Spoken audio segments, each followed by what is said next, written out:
Hello नमस्ते प्रणाम। तो कैसे बाटे आप लोग? स्वागत बा आपके विशाल फैशन शोरूम में। भैया 12 कली के लहंगा के स्टॉक फिर से हमारे यहाँ रीस्टॉक हो गई बा।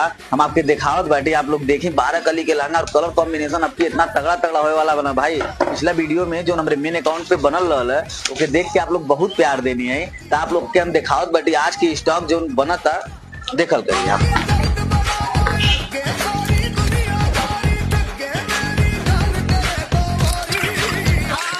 तो आप लोग देख सके ना ये तरीके के 12 कली के लहंगा हमारे यहाँ स्टॉक में आ गई बा। जो उन्हें के कलर रानी, मैरून, चेरी तीनों कलर में उपलब्ध होने वाला बा। आप देख सकी ना।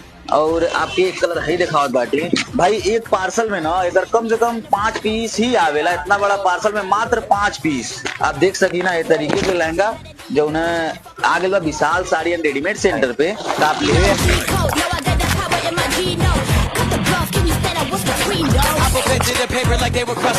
के भी लगेला कि खरवास में विशाल साड़ी रेडीमेड सेंटर पे नया स्टॉक ना आलत भैया। उनके हम बताओ थे पर डे रोज की रोज कम से कम 1-2 पार्सल खुला था हमारे यहाँ। तो ये लगन आपके घरे भी अगर बहन बेटी के शादी बात आप आए सिकरीगंज विशाल साड़ी रेडीमेड सेंटर पे और ये तरीके के 12 कली के लहंगा के खरीदारी करी, साथ ही गिफ्ट भी भरपूर लेके जाए।